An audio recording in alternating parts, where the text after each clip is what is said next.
afternoon, everyone. Welcome to, let's see, I'm not sure what number session this is, but welcome to the afternoon sessions on day 4 of the NCHV annual conference. My name is Cindy Borden. I'm going to be with you today for this session on converting grant and per diem facilities to permanent supportive housing. So it's one of those acronym-filled sessions of GPD to PSH. We specifically didn't put all the acronyms in the title just so folks who may be newer to this work would know what we're talking about, but we're really excited about the session today.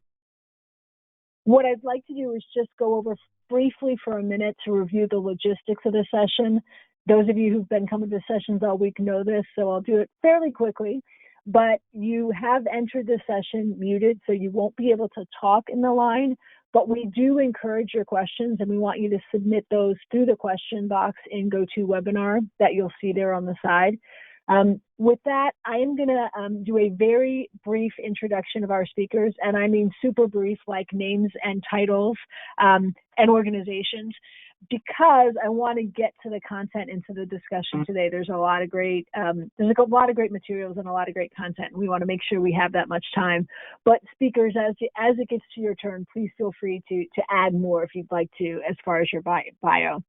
So first, serving as our kind of moderator today is Micah Sneed, and Micah's the Senior Program Manager at CSH. Next, we'll have Candice Morgan, who's the Systems Transformation Advisor Detroit for Community Solutions. And then finally, we have Peter Kelleher, who's the President and CEO of Harbor Homes.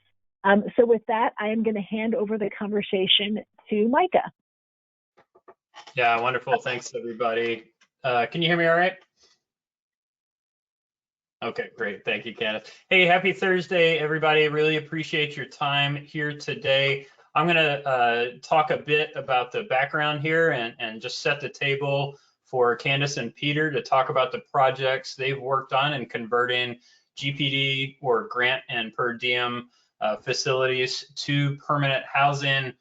Please let us know if you have questions. And to Cindy's point, we will try really hard to speak in plain English and not just in acronyms to make sure we're being as accessible and understandable for everybody. But just to step back for a minute for folks who might be a little bit newer to the conversation, the Homeless Providers Grant and Per Diem, or GPD program, is funded by the Department of Veterans Affairs as a critical resource for serving homeless veterans since 1994, which suddenly seems like a really long time ago.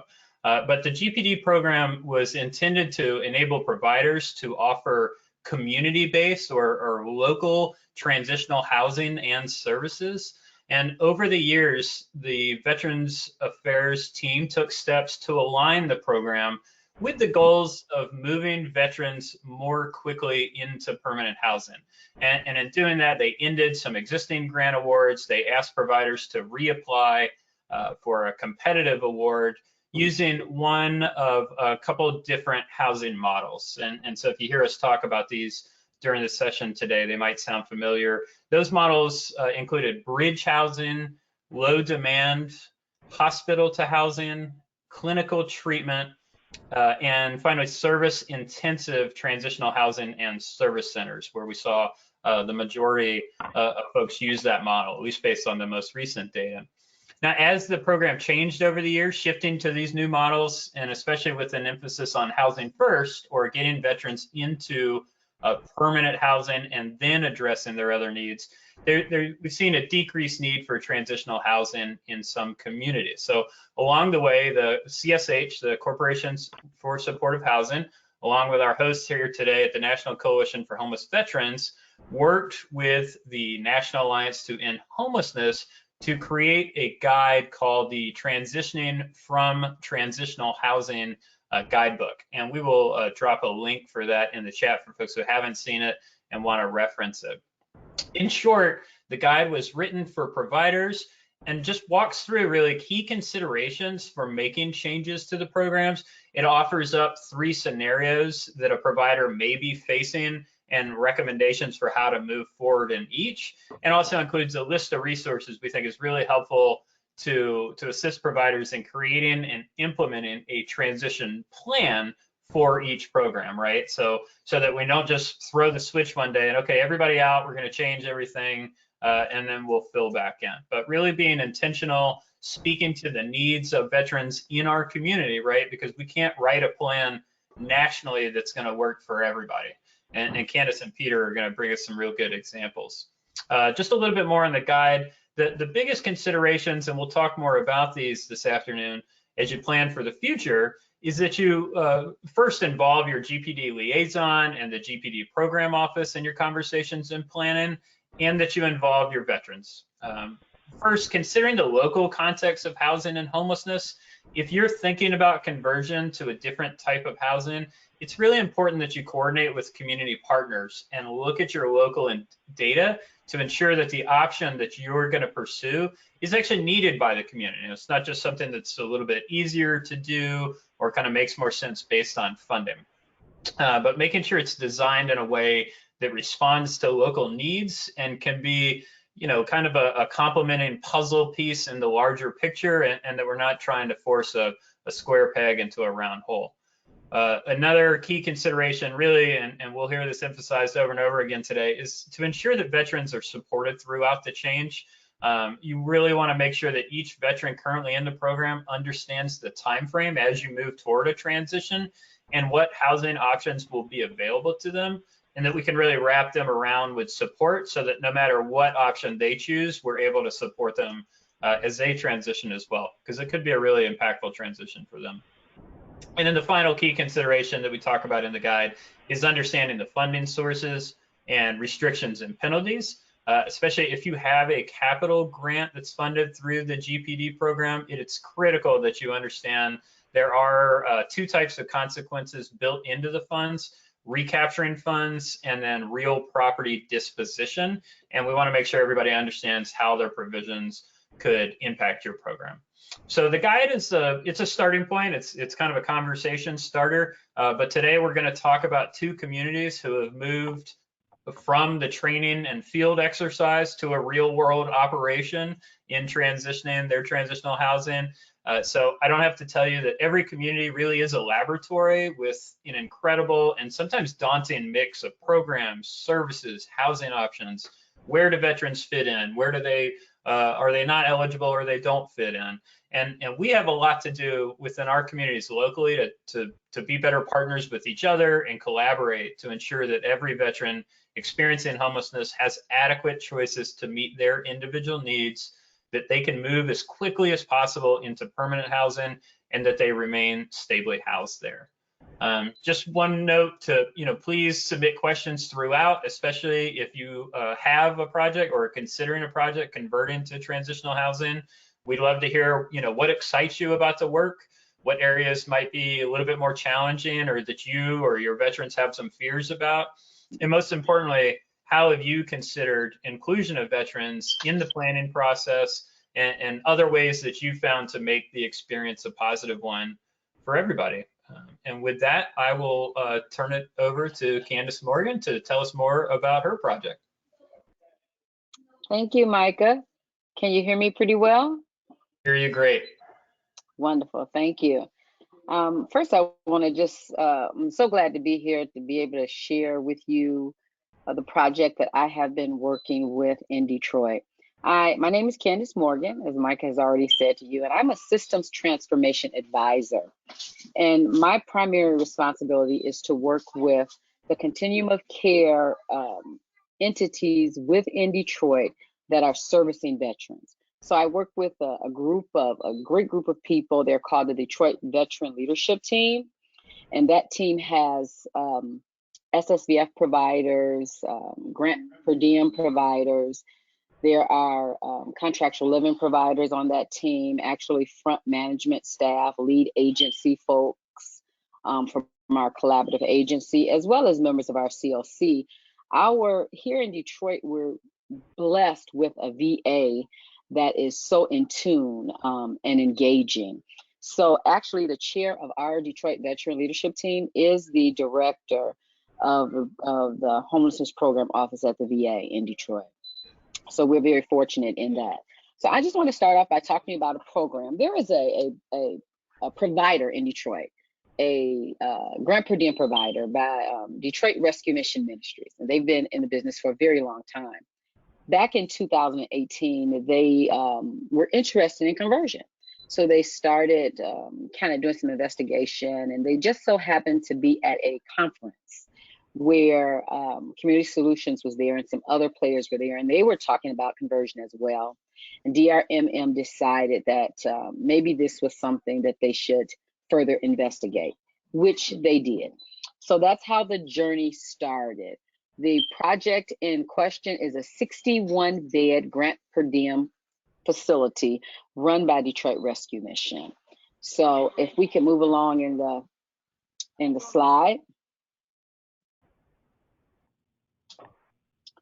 What happened, that conversation started in 2008. Mind you, it does take a minute to wrap your arms around the concept and figuring out what you're going to do, bringing a team together to further scope out a project, decide, is this what we want to do? Does this fit our community need? And so that took a while. That took a while. In 2019, they really got to the point where they were able to say, this is what we think we want to do. The continuum of care was 100% engaged in the process. At that particular time, we had 225 GPT beds in Detroit. And we realized that even though we were trying to reduce, and we were doing a really good job of permanently housing veterans, that as long as we had all of those beds, that there was a possibility that they would stay full if we didn't try to streamline our services, try to make sure that we are intentionally housing people where they would like to go, and making sure there's resources available. So what they did was they took a scan of the inventory. They began to look at what it would look like, and they came up with an aim. That aim was to clear the path to a sustainable end to veteran homelessness by permanently reducing the number of veterans in the GPD program. So there were a bunch of people who came together. Even though DRMM was the provider, we had to make sure that this was a right fit for our community, and that community partners were on board and in line, because it would take a village to do what we needed to do. We can go to the next slide.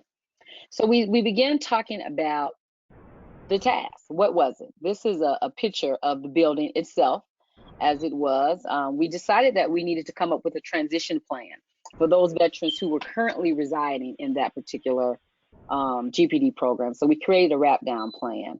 We created a team, which we're going to talk about it later, but it was called the Detroit Transition Team. And on that team, we had City of Detroit providers, our City of Detroit department, who actually works within our homeless services in Detroit. We had the VA at that table. We had every GPD provider at that table. We had SSVF providers at that table. And we would meet weekly to look at a picture of everything and decide what we needed to do, create action steps, who was going to do what. A big part of that was our coordinated entry system. So they were also at the table. So we had to work with them to make sure we had an integration plan. And that plan was to make sure that we were connecting all of the dots with our coordinated entry, and that all the veterans were being taken care of. So there were a couple of things we had to do. One of the things I want to talk about that was so key was we needed to get the veterans input, because there is why even do it if it's not a place where veterans want to live, or it's not something that they want. So we conducted a couple of focus groups to help us gauge what the veterans felt, what they wanted, basically. Is this something, because we wouldn't want to put millions of dollars into a project and no one wanted to live there. So we spent a lot of time with veterans. We spent a lot of time designing the property to make sure that it was beautiful when it was all over. So those were the tasks ahead of us.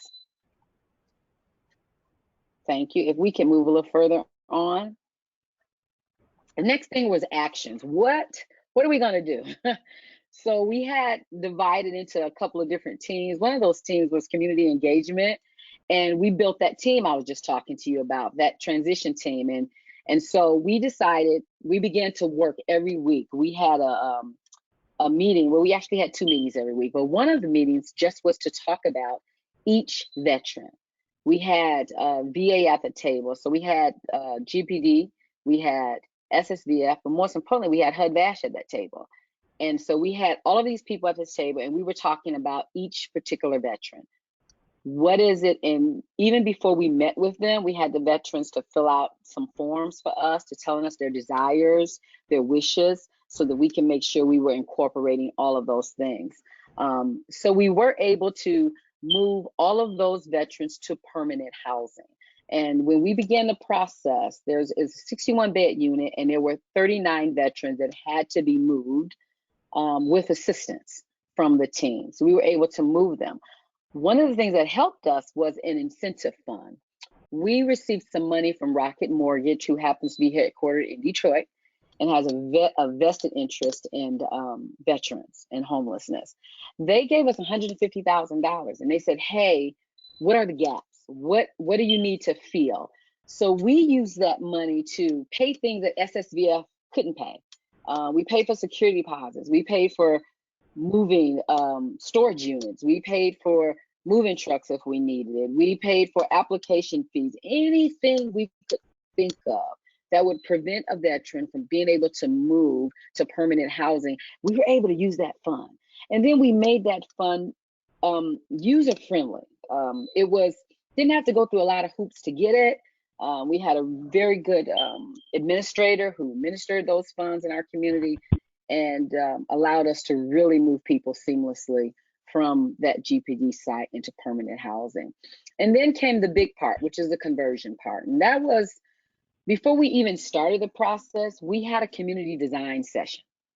That's when everybody got together from the community. And some people were like, no, I don't see it. And some people were like, you gotta show it to me. And we took a lot of time creating a risk mitigation plan with everybody's ideals. And we set out to solve for those. If anybody had a barrier and they didn't think that this was possible, our job was to see how we could make it possible. It was those beginning steps that brought the team together on one accord, because we actually had evidence from working together that every barrier we identified at that first meeting, we had a plan, we had strategized how we could make it happen. So the next part of that, once we got over that hoop, then we had to partner with a real estate team. And there is a division of Community Solutions that does have a real estate team. So they came in and they began working with Detroit Rescue Mission, and they took over the process of the performa, the revenue, the income, the capital. They did all of that. They actually had to get developers. They had to do bids for construction companies. That was their baby. So they did all of that. Most importantly, even though that conversion process ran simultaneously along with the engagement process, that coordinated entry piece was integral in both of those, because we want to make sure that all of the people who will be moving into that beautiful new building will be referred from our coordinated entry. So we do have a prioritization. So we know that we are servicing the people that the community has deemed needs to be served at that time. I also put here for you, I wanted you to see the partners. This could not have been possible without collaborative partners. Without the Detroit Rescue Mission, Community Solutions, the BFC team, which I'm a part of, who worked a lot along the community side, and then the Community Solutions real estate team. Then we had to have the COC on board, and that Detroit Veteran Leadership Committee is a committee of the COC board. We had to create that transition team, and then we had to have the VA involved. So because the director of the homelessness division was already the chair of the veterans team, it was seamless. It was wonderful for us. The liaisons were a part of our discussions. HUD-VASH supervisors were a part of our discussions. Then we had Rocket Mortgage, who was a funder, and then Home Depot also, who helped us make this project real for us. If we could move on a little further. Then we get to where we are today. We are at a place now where we're going to have 60 units of permanent housing. It was 61, but after configurations and moving, we had to actually, the GPD program was actually, they had Jack and Jill rooms, which was easier to convert than it would have been if they had single rooms or if they had congregate styles. So it was 2 rooms, but there was a bathroom in the middle. So they were able to convert a little differently. What they did in each room, they had to make sure that all rooms were ADA. They had to make sure that there was a kitchen in each room. So that was the biggie. They had to put a kitchen in, and they had to, of course, realign some structural things and create individual bathrooms for each room. So at the end of this process, there were a couple of phases that were identified: design and construction, which actually they are finishing up. The first phase, we're told that they'll be finished mid-August. So that's going to be great. Right now, Home Depot is looking at the beautification phase, which is the grass and all the beautiful flowers and benches and all of the beautiful things that go on. Also looking at the open spaces and living spaces for the veterans actually within the building. And then, of course, lease up. That's going to be something that we're excited about. Part of what the real estate team did was create a bid for property managers. So we wanted to bring a property manager that wasn't connected to the actual provider, someone who's just a neutral entity. So we actually had bids for that, and there was a property management company chosen, and we're looking right now at that selection criteria, making it very, very accessible to our veterans, because we know some of our veterans have bruised credit. We know some of them have evictions. We know some, so we want to make sure that this building is a place for all of our veterans to go. We're hoping that everything is done by late August and we can begin leasing up in September.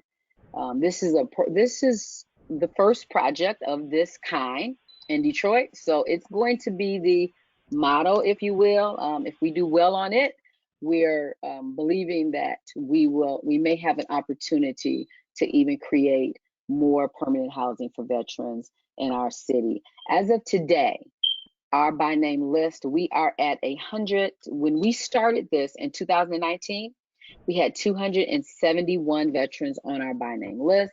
We are at 162 as of today, and that's including our inflow, because we do have inflow that comes in every month.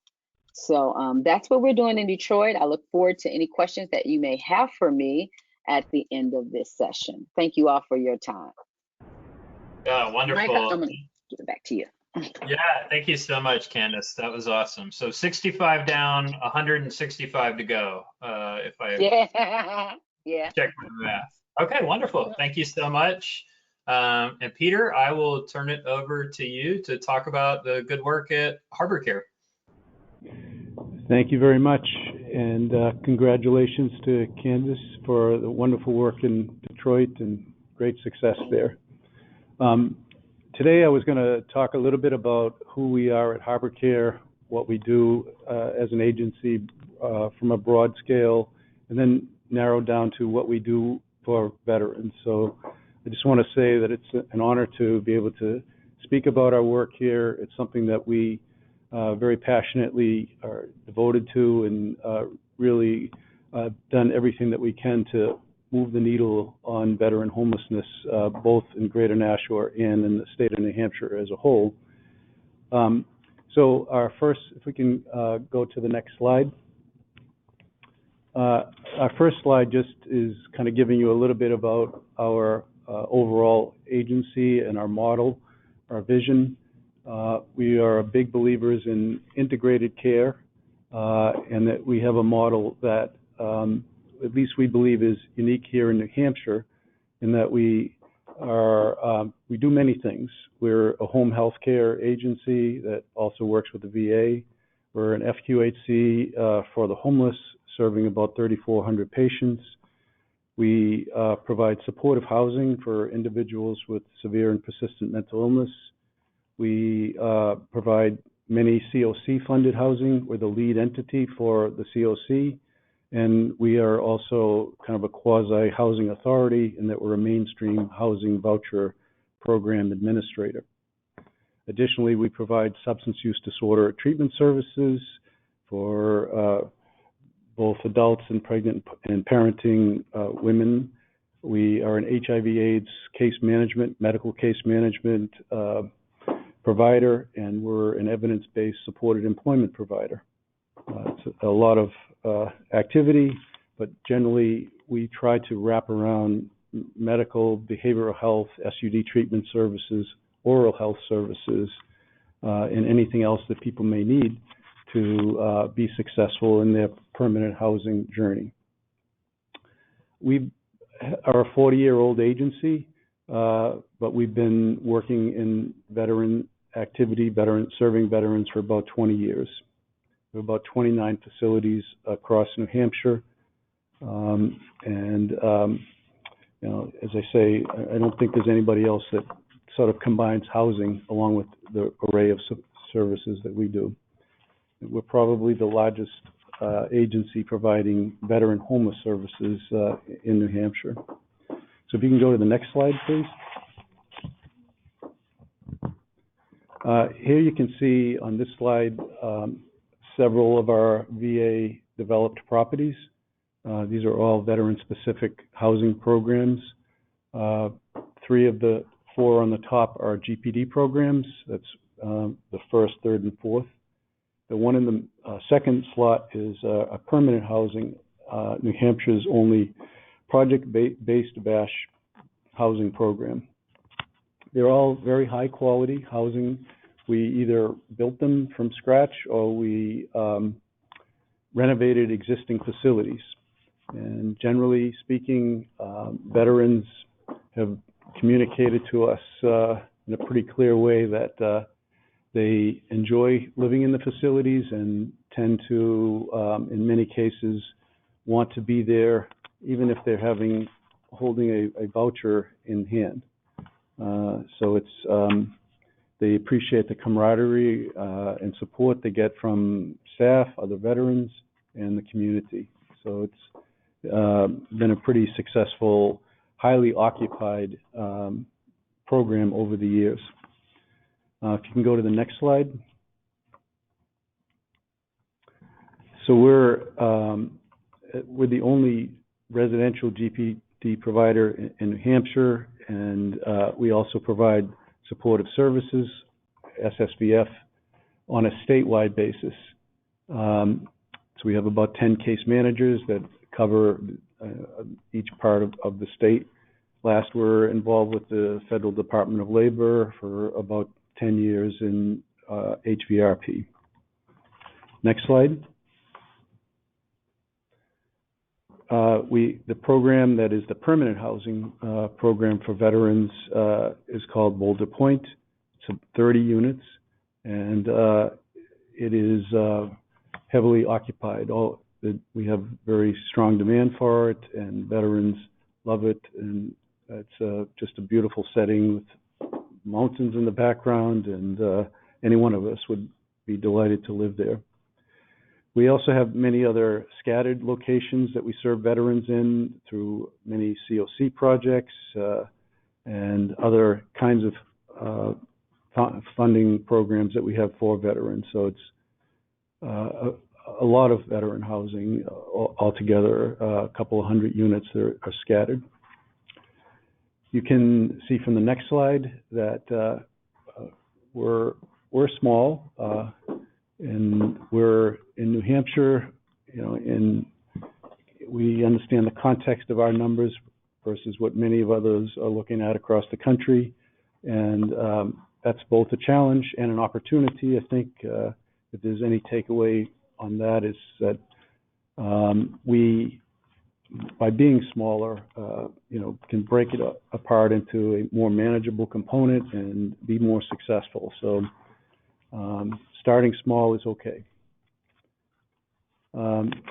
We were recognized by the US ICH in 2017 as effectively ending veteran homelessness in Greater Nashua, which is the second largest community here in New Hampshire. Next slide, please. The biggest sort of worry that we had about ending veteran homelessness was, okay, we can get there, but can we sustain it?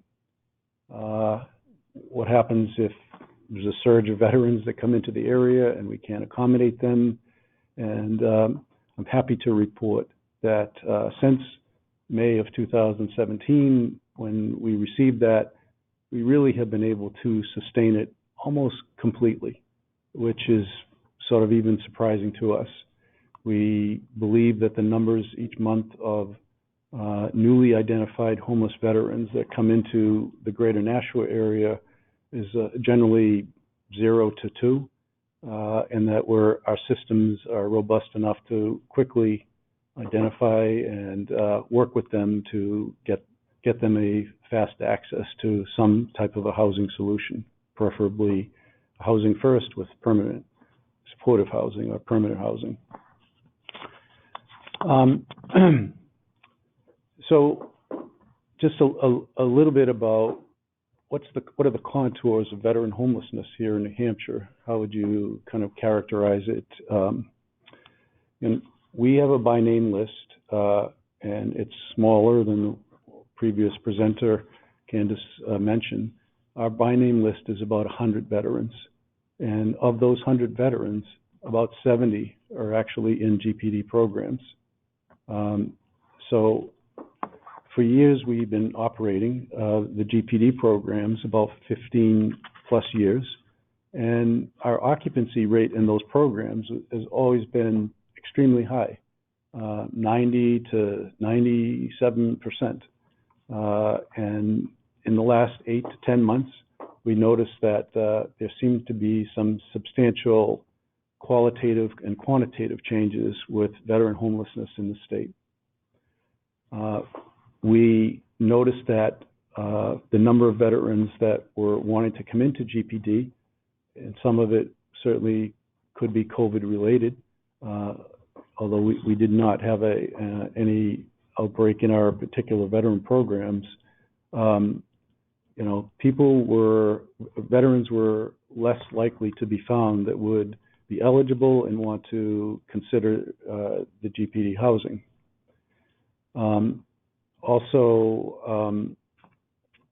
We had a significant reduction in the number of veterans that we were serving through our SSVF program for SSVF. We measured one snapshot of time, and we saw that there was a 50% reduction year over year in the number of veterans that were needing that particular service. So that was another indicator to us. So we saw that through many, in our previous experience with trying to end veteran homelessness in Nashua, we saw that there were huge communication challenges of always trying to figure out where is the veteran, how do we get a hold of them, how do we make this offer of permanent housing, and it was an enormous challenge to get all of the communications timely and effectively reaching veterans. And we had a sort of a unique situation where, because of COVID, we had as many as 32 veterans in hotels and motels across the state through SSVF supportive services. And so that gave us an opportunity to kind of at least have situational awareness about where veterans were, how to get a hold of them, and how to link them with opportunities for housing. So that was kind of a unique scenario. And then combining that with the moratorium on evictions, that also was another unique factor.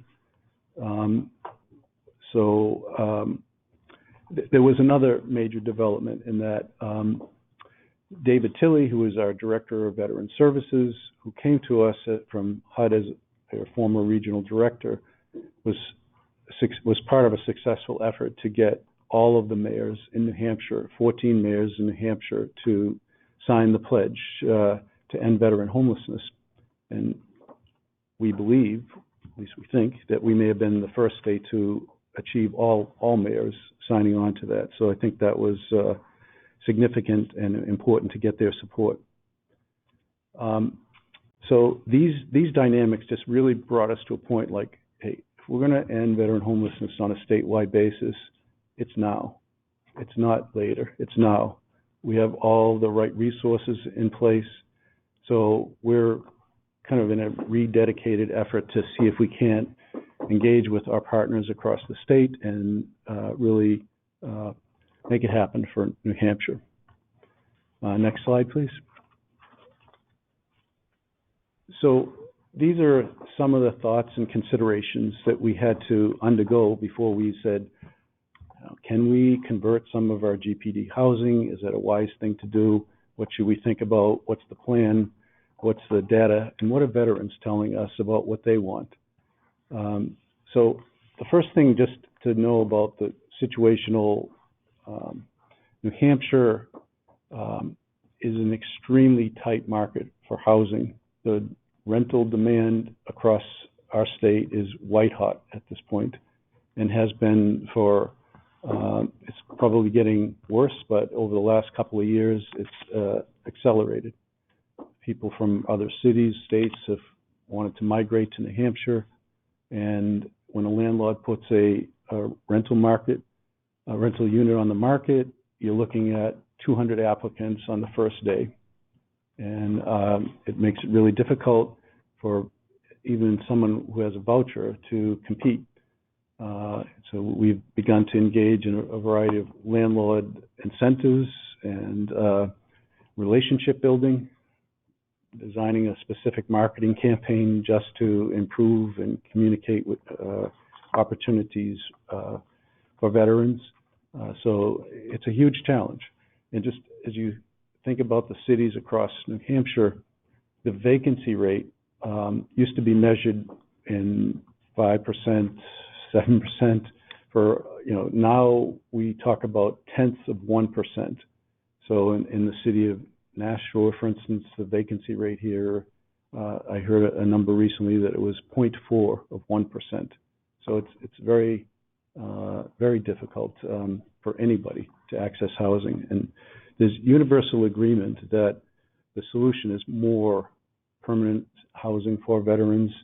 And so that's kind of the this effort is part of that, that direction. So we've, as I said, analyzed some of the trends. We saw how the vacancy rate has surged in the last year or so. We saw that veterans were telling us that they wanted permanent housing, and they kept our permanent housing opportunities at 100%. We looked carefully at the by name list, and just despite many of those folks have vouchers in hand, and one of the problems that if you're a veteran and you're in a GPD program here in New Hampshire anyway, you're in a high quality unit and you have a voucher in hand, and your choice is to try to, you will sort of, maybe you'll be able to get another unit, but you're sacrificing significantly on the quality of your living environment. So it's a consideration. And, we had some veterans that were begging us to be able to stay and make this their home on a longer term basis. Another very compelling factor that moved us in this direction. Let's see, I think probably the next slide is okay. Thank you.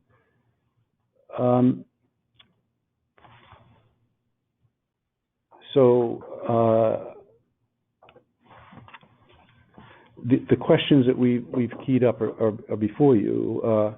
Do we keep GPD units, continue to keep them vacant when there are homeless veterans that are out there? How does that help a veteran? so we tried to figure out how can we reinvent that unit to be what it is that the veteran is looking for. You know, in all candor, we also wanted to look at, you know, what are the benchmarks? How does having a GPD program impact your ability to ever effectively end veteran homelessness? You know, and having a GPD program in many ways is a liability and kind of getting where you want to go with those benchmarks. You know, what is the right number of GPD beds? In our area, the VA generally perceives GPD programs as valuable resources. One of the tools in the toolbox, not a total solution, but still a valued resource. So, you know, we also had pushback from our own staff in the program. How can you have the nerve to try to put a GPD program in the same location as a permanent housing program? You know, what kinds of problems are going to come out of those two approaches in the same facility? Are you going to have issues around recovery and sobriety? And so they certainly were part of our discussion. You know, and ultimately what brought us to a comfortable space is that we have been already operating one GPD program that had 5 permanent housing units in it for at least half a dozen years, and that was successful. We managed to navigate all the challenges, and it has been very stable. We also had to look at the financial elements of this. You know, we would be losing some revenue, and we at this point have just asked for 5 of our units to be converted. We have a total of 80 GPD units in the state. We asked for 5, and that's a starting point. And you know, I think we have folks already lined up to go into those 5 units, and we expect that they will be filled rather quickly. And then we also learned recently that our obligation to repay capital funds is no longer present. So that's something that we just got confirmation of in the last month. So we felt comfortable again from that perspective. And one item also that folks have said to us is, why are you going to do this? You're going to have a surge of veteran once the eviction moratorium ends. How are you going to manage things at that point? And you know, I think we just concluded that that's unlikely. And if it does, then we'll address it by finding more permanent solutions for those veterans that appear at that point. Next slide, please.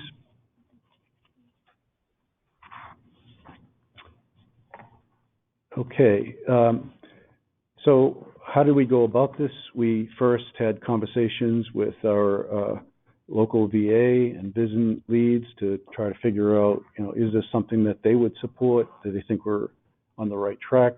You know, we got some pretty clear messaging that this was a good direction, they would support it.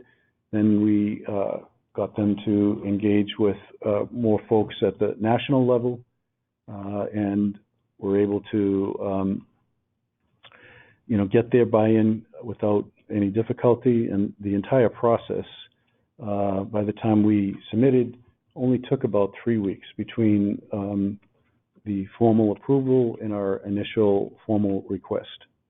So we put a change in scope in, and that's kind of where we are now. We're very excited about seeing how this will work out. I'm kind of confident that the veterans will appreciate it.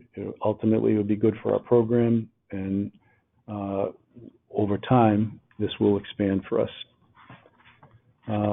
So next slide. So I'm happy to answer any questions that may come up. a little later on in the presentation. Awesome, Peter. Thank you so much. That was great. Sure. I do have one follow-up question for you, and then we can pull Candice back in and just kind of get into it. Let me again advertise for folks in the audience. Please continue to submit your questions. We've had a handful of good questions that we will get to, but please use the question box to submit those to the team.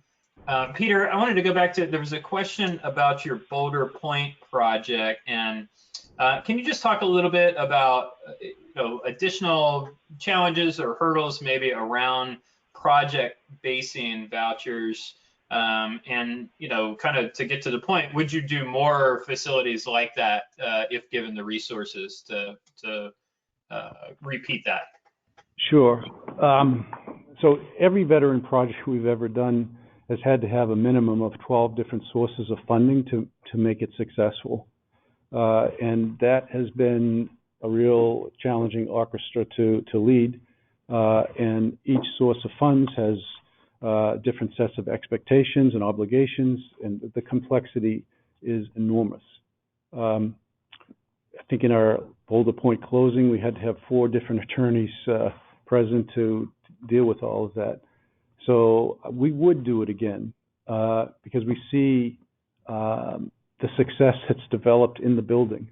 The VA at White River Junction is a daily presence in the facility, and it is just awesome, the partnerships that have developed for veterans there from other agencies, and it's just a very positive, just a very happy place where you go and you can feel it. And we're excited about that. We see,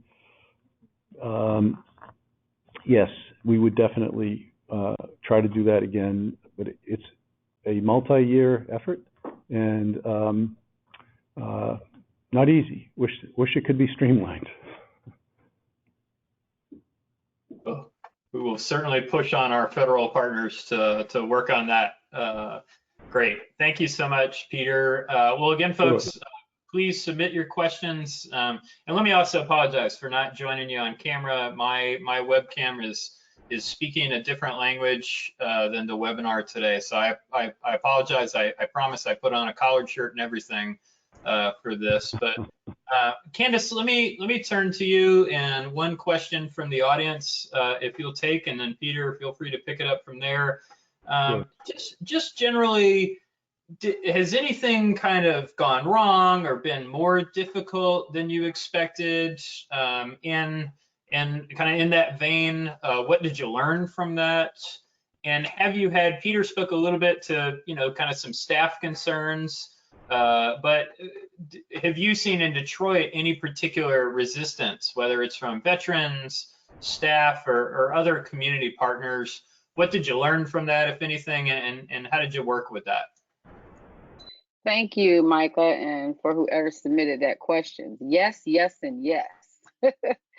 We encountered resistance probably during every phase. I think the most resistance I can recall was in the beginning. They're bringing everyone together and then coming to an agreement and an aim together was hard. There were different people who had different thoughts, different GPD providers, the city wanted to do something different. It took time to get us all on one page, and we were able to accomplish that through that risk mitigation plan I talked to you about, and meeting as often as we could. We were meeting, we were discussing, we were walking through these things. We also had some resistance, I recall, from some veterans who actually resided at the GPD program and liked it there, did not really want to move. So we worked with them one-on-one to figure out, how to, in essence, make them happy. What is it we could do? Because we wanted them to be successful and we wanted them to be secure and to feel that safety. So we had to work at it. I tell you, the incentive fund did help us a lot. because we were able to help veterans achieve some of the things that they may not have thought they could have achieved. A part of that incentive fund I didn't mention was a test. Some of you can recall or may recall in Canada, a couple of years ago, they did this test where they gave a select group of veterans or homeless folk $750. I think it was $7,500.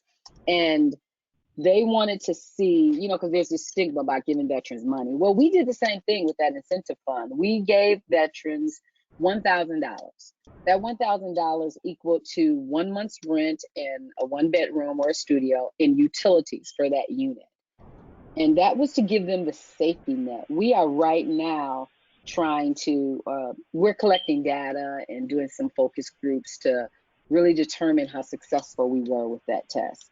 But 100%, we have learned that nothing is fast. We have to take very slow steps. We have to take deep breaths, and we have to collaborate, because none of this is possible without that. And I would also say that having the right people on the team has made it all possible. When we did encounter resistance and I could not solve, there was somebody else who could. So having the right people it was key. It was key. That's great. Thank you, Candice. Peter, you talked a little bit about kind of staff resistance. Any other resistance or any other things that you kind of found as you moved through the planning process, like, oh, we didn't kind of account for this, and kind of have to work around those corners, or even any more specifics about kind of how you worked with folks who did have concerns? And I think too, maybe, sorry to make it like an 18-part question, but did you identify things that, were probably more fears than reality, right? So just kind of resistance that was more fear-based than fact-based. Well, I hope I can cover all that. But I think regarding resistance, the first thing that has come to my mind in these many years of developing veteran facilities and services, we've had resistance from various community players, citizens that were worried that we would be bringing veterans from other parts of the country, or we would attract veterans from other parts of the country that were homeless, and that somehow that would have an adverse effect on the community. And our answer to that was that when veterans have made sacrifices, they didn't just fight for one town or one city, that they fought for the whole country. And I think we were able to overcome that. I will tell you that the permanent housing VASH project that we spoke about earlier actually took 7 years to develop. It went to 3 other communities that turned it away before it eventually found a home. So there's clearly resistance. I think it's ebbed and flowed over the years, but there's also resistance. Internally, you get financial considerations. Finance staff, are always, well, how will we sustain things, and who will pay for this or that. So that's an element of it. And you have people get used to certain ways, as everyone knows, and change is difficult. And I think a change management plan is part of what we've had to do. But I would say that the issues that I mentioned earlier about how will we manage this, and how do we select which veterans, which parts of our GPD flavors are the ones that we're going to cut in order to implement the conversion to permanent housing. Is it hospital to home? What obligations have we made regarding the maintenance of so many types of units? It's kind of complicated at this point with all the different sub-flavors of GPD, but we sorted our way through that consideration as well. I'll say that our move in this direction may not be universally favored by folks at the VA as well, but the majority, I think, have supported it. So I think I hit most of what you were getting at there. If I didn't, feel free to throw it up again. No, you're great. Thanks, Peter. And let me stay with you for this question. This was one that came from the audience, a little bit more specific and thinking about the funding. If there were more rounds of the GPD capital grants with the same property disposition and matching waivers in place as the most recent round, would Harbor Care be interested in further conversions? And if not, what would you like to see structured into future rounds different? I think we're always very carefully looking at GPD opportunities, but we wish, if we had that wish list, it would be that for some individuals, more supportive services, or the option of providing more supportive services in a flexible manner, are needed. And it's kind of like if there could be a little bit of a marrying between some of the SSVF philosophy and the GPD, the best of both worlds, maybe, to come out with a different approach that will really get at the needs of the veterans and incorporate the reality of those services that will be needed, along with the pathways to sustain permanent housing. Yeah, that's great. Candice, any thoughts there for you? You might be on mute. Yes, I was. Could you repeat that question? Now it's a real video conference. Yeah, any kind of considerations for you or what you've seen from the community, and if they would pursue additional GPD capital grants? We have 3 GPD providers in Detroit, and when the capital grant came out this particular time, we spent a lot of time in discussion. Unfortunately, none of the providers were prepared to apply, but they're because of that preparation, they're waiting for the next capital grant to come out to see if it is something that would align with our community priorities and align with their own priorities, and to see if it is something that they would like to do. One of the things that we've talked about here is since COVID, we've done some deep dives in our data, and our utilization has severely changed. We're like 40, I would say between 41 to 47% occupied. So we've got a lot of vacancies within our GPD inventory. And even before COVID, we were running about 13 to 14% unfilled. So our providers are doing a lot of thinking, a lot of strategizing on what they need to do. How does the next 5 years look for them? And I think that the conversation about capital grants is heavily weighed into that discussion. Yeah, that's great. Thank you. Peter, you have something more there? Yeah, I just would follow up too and say that a lot of the folks in GPD are aging like all of us. And when you go into our projects, it's rare that you don't see walkers and other assistants. Folks are older, and they need a plan to really be thinking about how are they going to be supported. Do they need more home care? Do they need more assisted living, specialized facilities? They're going to contribute to homelessness too if their support is not available. And it might be nice to see GPD pivot to the realities of the demographics of veterans. I know this is a recognized need, and the time is here. I agree, Peter. I agree. Thank you. Yeah, well said. I wanted to pick up on that point, Peter, you made as well in your presentation about the lack of affordable housing, however, many different ways to define that, right?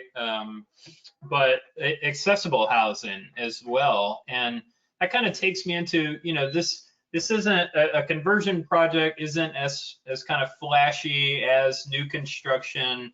You might not get the kind of ribbon cutting, a photo op, and you don't have developers kind of beating down the door to convert a lot or to have mixed income level, but it's still, it meets a very real need, as y'all have kind of laid out. Peter, I'm just curious if you want to talk more about how you, whether through partners or through data, how you were able to point to, like, look, this is a real need that we can meet right here, and it might not have, kind of the flashiness of a new building or new development or something, but it really does fit the need. I guess to make it a shorter question, how do you sell this project? Or maybe who, in your case, Peter, was the first to say, hey, this is a need that we can get done right here, and I need to kind of build my case around how to convince others to come along with me?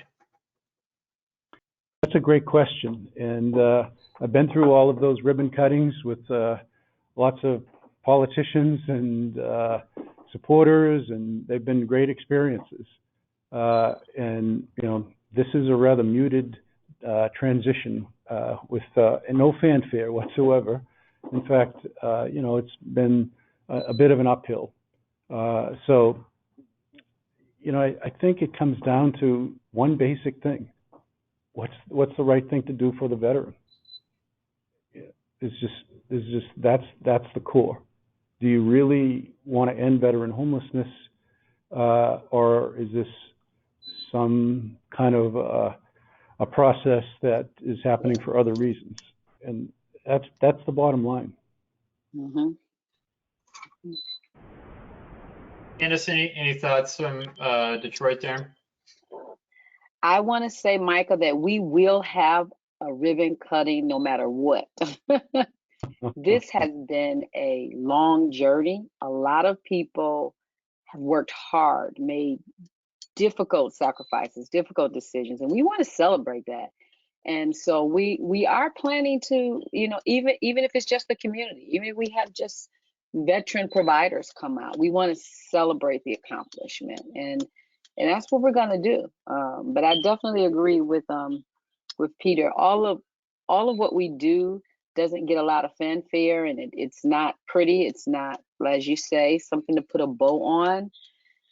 But it all depends on whose eyes you're looking through. This is a great accomplishment for us, and we're going to celebrate it.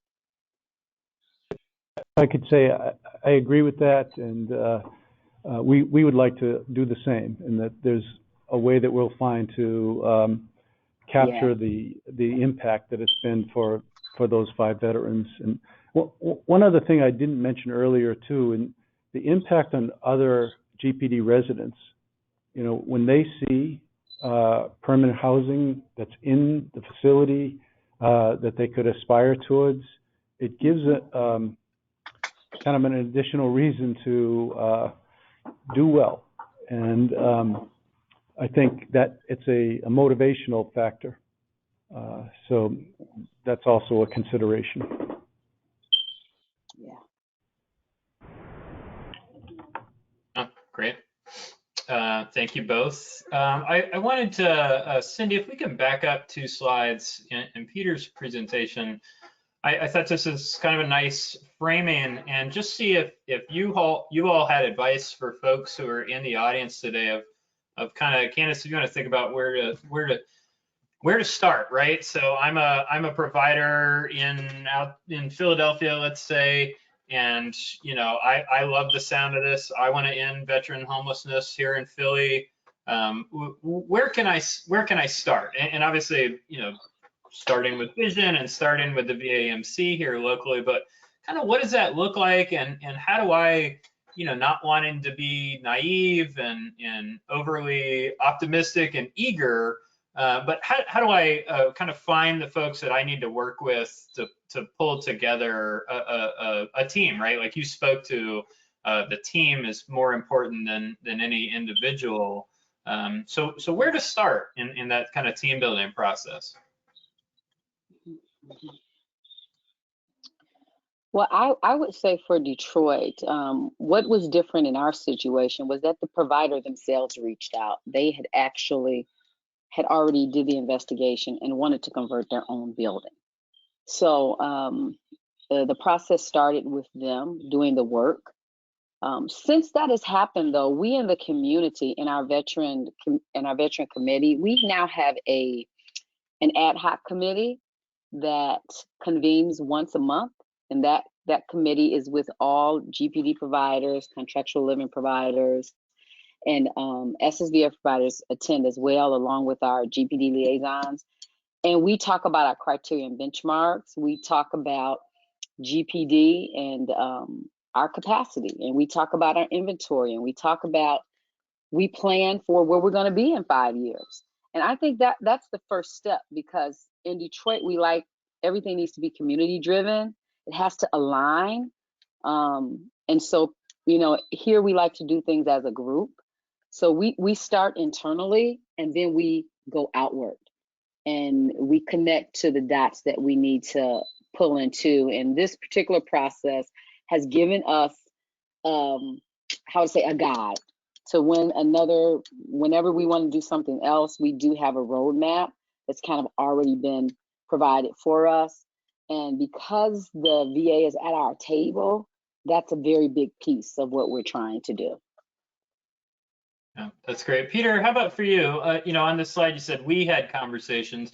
Does that refer specifically to Harbor Care, or is there kind of a larger group within the community that started the conversation? There is. I mean, there are veteran subcommittees of each of the 3 COCs, and we've had to communicate with them. So it is, it's a very large and active COC, especially in the greater Nashua area. But, we also recognize to submit any claims in the future, those claims have to come from other COCs. So it really does require a statewide partnership to figure out how to pull this off. But it is, I think if I were talking to a provider in another part of the country about how to move in this direction, I would try to gather data and use the data, get veteran focus groups together, survey veterans, and compile data. And I'm pretty confident that a strong majority of veterans who are currently served in GPD programs would want optionality of being able to have access to a permanent housing unit right within the facility if it were possible, or any place, but just to have that option. Yeah, that's great. Thank you. Candice, I'll turn to you next, and then Peter.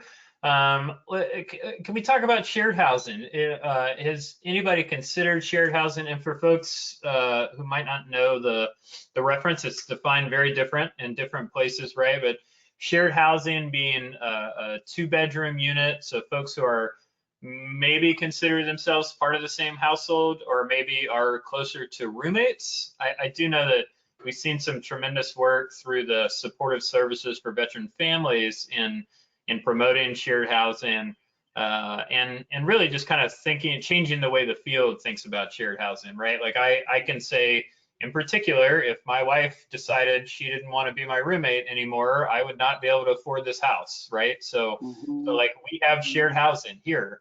We're able to afford more together. But anyway, just curious if shared housing has come up, if at any point in your project, if you considered more than a single bedroom in a unit. Micah, that's a good question. Overall, shared housing has come up within our community.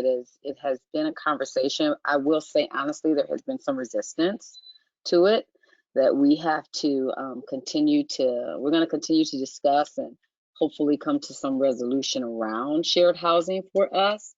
But we're really not taking advantage of shared housing as some other communities are. For the project that I'm currently working on, the space is already so small that it was not an option to do shared housing. But it's something that all communities, well, we really want to figure out how it can work, because it can support us and helping veterans further in housing. Okay, thank you. Peter, any thoughts for you? Sure. Just a couple of things. I didn't mention previously that one of our veteran GPD projects is kind of more for men, and the other is for female homeless veterans and veterans with families. So in that setting, there's more of an apartment shared housing approach, and it definitely comes with some challenges if you're trying to encourage two veterans to consider living together in the same apartment. Most seem to prefer privacy and want to have their own unit, but there's a balance. So in one of our GPD programs, we have a shared kitchen and bathroom facilities, but have SROs on the same floor. So there may be 6 or 8 veterans that are all sharing the same kitchen area, and they get to interact. And so to that extent, it's a shared environment. We also have another facility that we converted an old HUD Section 8202 to a veteran facility. And that is 8 veterans that all live together in the same facility, and everything is in common, and they all have their own common living area or separate living areas for a room. And that's worked well for us for about 5 years. The stability is tough to achieve, but it can work, and it can leverage limited resources further than you might not otherwise be able to achieve. That's great. Thank you. Thank you both. Peter, let me turn back to kind of a comment that you made earlier in relation to this question.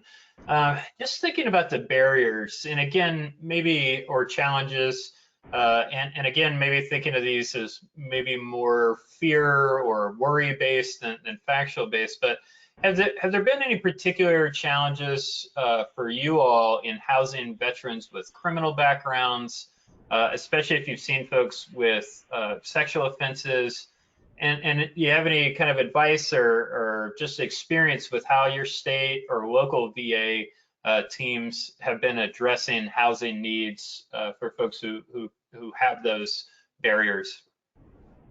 It's a substantial and significant challenge, and we see it more and more where veterans are kind of fenced out of public resources, subsidies as a result of it, and reluctance from landlords and others to really make their apartments available in those situations.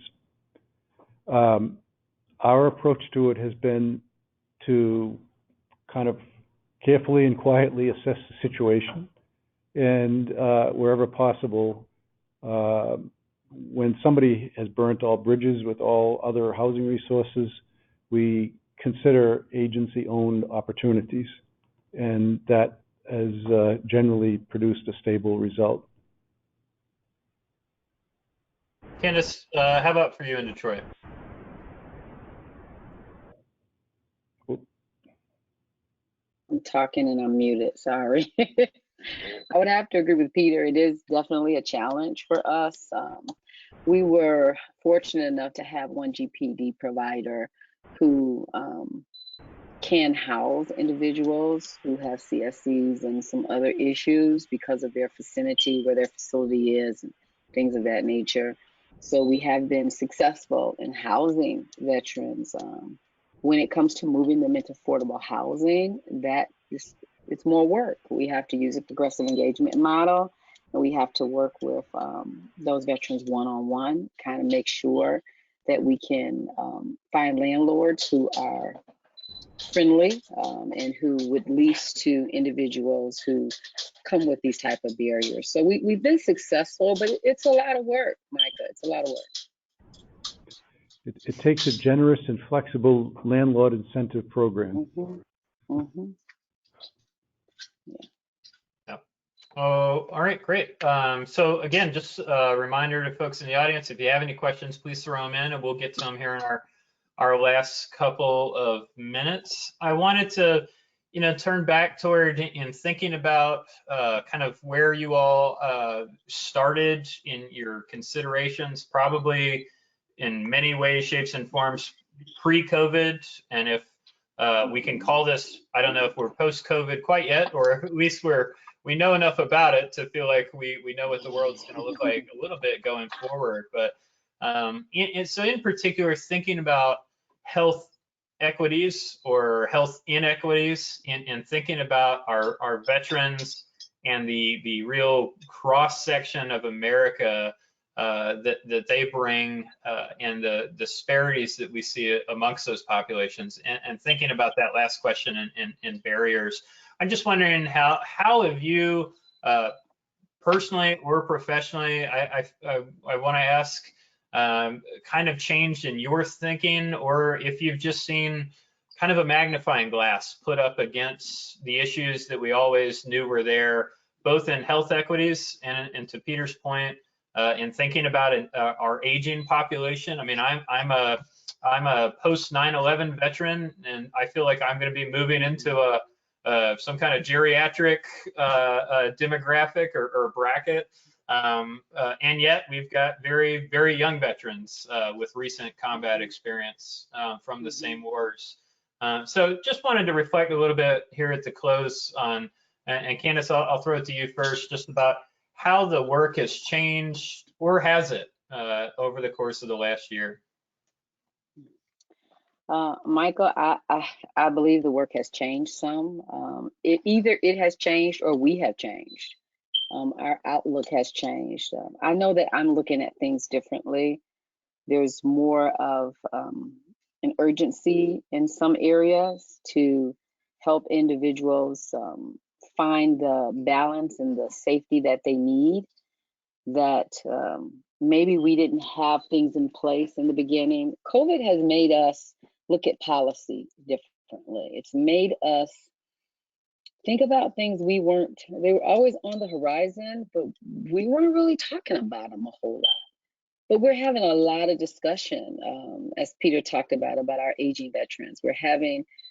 We're bringing in different people into those conversations that we hadn't thought about bringing in before, talking about creating space, creating something that hasn't been there before for these veterans. I think that it's important. I don't know how many cities fared during COVID, but we lost some veterans, and we have to learn from that. We have to learn that we have to align our systems better. We even have to look at configuration of our facilities and our buildings to make sure that we're housing people even differently now. So COVID did open our eyes to some things, put those things in our forefront. So now that we can focus on them and we can hopefully solve for them and make better decisions and better headway for our veterans who are going to need that help in that area. So it's real, and we're changing because of it.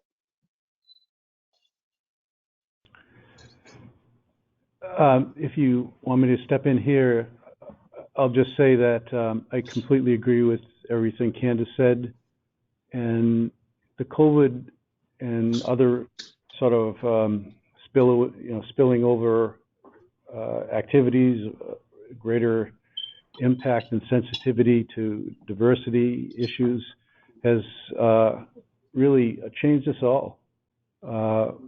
We do look and think about things differently. We are very aware that the racial composition of homeless veterans across the country is disproportionate. Yes. And we've looked at that here in New Hampshire to try to see are there any practice patterns that we have that we're needing to look at and change around that. And it's been a traumatizing period, I think, for all of us, and that trauma brings about change in each of us. And the health inequities that you spoke about are very real. They come down to, as an FQHC, federally qualified health center, we do testing and vaccinations for our veterans. Our health center is actually right across the street from one of our GPD programs, so we are very involved clinically and offering services like vaccinations to veterans wherever they're needed. And we've had great support from the VA in that as well.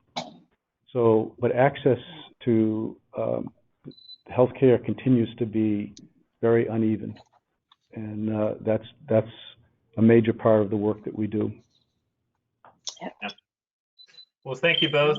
I will just say I have one more question here, but let me prompt you for the last question that I would ask, to give you a second to think about it. But what advice would you give yourself if you had a time machine, but only maybe a minute to give yourself that advice back when you first got into thinking about and planning for a conversion? But we did have one other question first, that if you would give yourself more time, if there were more capital grants, which most likely will be, how much more time would you need to plan in thinking about that? Tough questions. Yeah. You go first. I will. For that last question, Micah, as it pertains to the capital grant, even though the first capital grant, that period has passed, we're still having discussions. So we wish that we would have had more time. We wish that they had given more time in that process, in that round, for people to wrap. I mean, there was a lot in there. And to really wrap your arm around it, especially for some GPD providers who may not have been as a little more savvy than others, or hadn't really dived into the construction pieces, and so we had some learning curves. I think that because we are talking about it now, and we are trying to answer questions now from the first capital grant, when the second one comes, we will be better prepared. And we should be able to adjust pretty quickly, I'm hoping, to the time frame that they give us. So I'm hopeful that we're going to be able to understand the concepts in the capital grant when it comes around, and that we're going to be able to really jump on it quickly and make some decisions. And yeah, I'm very hopeful for us. Yeah, that's great. Peter, any thoughts there about kind of timeline and planning considerations? I completely agree. The timelines have been too tight. If you think about it, there's a lot to figure out how to make happen in a very short period of time. Where would you develop such a site? And if you're in a high construction cost area of the country, how many partners do you have to assemble in an instant to be able to know whether or not they'd be with you when the application were to be approved? So it is, it's not enough time, and it's really, there's so many different barriers to getting to a completed application. So yeah, I would urge for more time in that process, and perhaps to phase in the degree of commitments that are kind of made a little bit more staged, so that you can move things to different levels as opposed to all in from the beginning. Yeah, wonderful. Well, Candice, we are at time here, so I'll just say thank you both for your work in advancing your community's commitment to ending homelessness. I will carry Peter's earlier point about, are we serious about ending veteran homelessness, or are we just spinning our wheels and along for the ride? But if you could leave us with maybe a 30-second or 60-second advice to yourself, if you could go back to the beginning of this, and then we'll hand it to Peter. I would remind myself to be more nimble, to be more bendable, more collaborative, and get a lot of rest, because that helps your mind. It just helps you. It helps you be free, and because this is a hard process, and you need to be well rested, and you need to be collaborative every step of the way. Peter, I pass it on. Thank you, Candice, and it was great to hear from you. Yes, being more collaborative would be a wonderful achievement in hindsight. There are certainly others that we could have touched base with along the way. And at the same time, I guess I've learned that you can also over-collaborate, in that if you really want to get something done, sometimes you just have to do it. And others will eventually come and want to collaborate as they see that success. So I'm not disagreeing, but I'm just saying there's another side of it too, where I've gotten old in collaborating processes. I hear that. Less meetings, more work. I hear you. Well, thank you both so much. And obviously, I'm sure you would carry with you the guide that we created with NCHV on transitioning from transitional housing. So encourage everybody to check that out. Our contact information is up on the screen here. You can catch our emails and track us down if you'd like to talk more. So thank you both so much. I will hand it back to Cindy to see if there's any closing logistics for folks. But thanks to everybody who came in and listened along with us.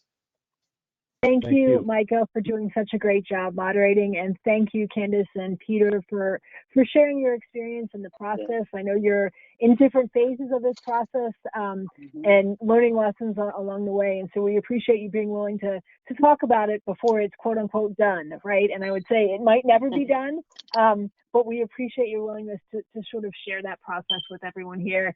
Thank you all, and thanks everybody who joined us this afternoon. The session was recorded, so you can come back and see it again the next time. But again, thank you all. We hope you enjoyed the rest of the day. We have another session coming up at 3. We have one on creative housing solutions, which I think includes some conversation around shared housing and accessory dwelling units and tiny homes.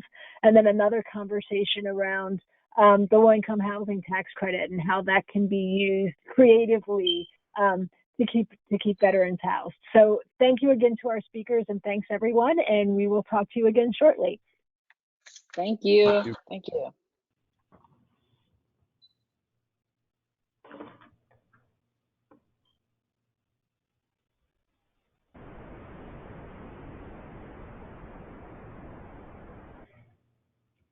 God. I got through it. You did. Not only that, but they kept